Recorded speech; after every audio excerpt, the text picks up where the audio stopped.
ಕಲಬುರಗಿ ನಗರದಲ್ಲಿ ಹೊಸ ವರ್ಷ ಆಚರಣೆಗೆ ಕ್ಷಣಗಣನೆ ಆರಂಭವಾಗುತ್ತಿದ್ದಂತೆ ಪೊಲೀಸ್ ಇಲಾಖೆ ಹೈ ಅಲರ್ಟ್ ಘೋಷಿಸಿದೆ. ಯಾವುದೇ ಅಹಿತಕರ ಘಟನೆಗಳು ನಡೆಯದಂತೆ ನಗರದೆಲ್ಲೆಡೆ ಭದ್ರತೆಯನ್ನು ಬಿಗಿಗೊಳಿಸಲಾಗಿದೆ. ಪ್ರಮುಖ ವಾಣಿಜ್ಯ ಪ್ರದೇಶಗಳು, ಜನಸಂದಣಿ ಇರುವ ಸ್ಥಳಗಳಲ್ಲಿ ಬಾಂಬ್ ನಿಷ್ಕ್ರಿಯ ದಳ ಹಾಗೂ ಶ್ವಾನದಳದ ಮೂಲಕ ತಪಾಸಣೆ ನಡೆಸಲಾಗುತ್ತಿದೆ. ಸಾರ್ವಜನಿಕರ ಸುರಕ್ಷತೆಗಾಗಿ ಪೊಲೀಸರು ಹದ್ದಿನ ಕಣ್ಣಿಟ್ಟಿದ್ದಾರೆ. ಹೊಸ ವರ್ಷದ ಸಂಭ್ರಮದಲ್ಲಿ ತೊಡಗಿರುವ ಯುವ ಜನರಿಗೆ ಪೊಲೀಸ್ ಇಲಾಖೆಯಿಂದ ಕಠಿಣ ಮಾರ್ಗಸೂಚಿಗಳನ್ನು ನೀಡಲಾಗಿದೆ. ನಗರದ ಕಾನೂನು ಸುವ್ಯವಸ್ಥೆ ಕಾಪಾಡಲು 2 ಡಿಸಿಪಿಗಳು, 8 ಎಸಿಪಿಗಳು, 16 ಪಿಐಗಳು, 18 ಪಿಎಸ್ಐಗಳು ಹಾಗೂ 850ಕ್ಕೂ ಹೆಚ್ಚು ಪೊಲೀಸ್ ಸಿಬ್ಬಂದಿಗಳನ್ನು ನಿಯೋಜಿಸಲಾಗಿದೆ. ಇದಕ್ಕೆ ಹೆಚ್ಚುವರಿಯಾಗಿ 309 ಹೋಂಗಾರ್ಡ್ ಸಿಬ್ಬಂದಿ, 10 ಸಿಎಆರ್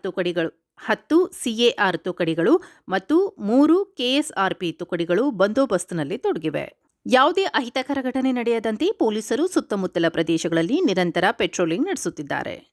ಪೊಲೀಸರ ಸೂಚನೆಗಳನ್ನು ಪಾಲಿಸಿ ಶಾಂತಿಯುತವಾಗಿ ಹೊಸ ವರ್ಷವನ್ನು ಆಚರಿಸುವಂತೆ ಸಾರ್ವಜನಿಕರಿಗೆ ಮನವಿ ಮಾಡಲಾಗಿದೆ. ಈಗಾಗಲೇ ಸ್ಪಷ್ಟ ಸೂಚನೆಯನ್ನು ಕೂಡ ನೀಡಿರುವಂಥದ್ದು. ಹಾಗಾಗಿ ಒಂದು ಕಡೆ ಪೊಲೀಸ್ ಇಲಾಖೆ ಹೊಸ ವರ್ಷವನ್ನು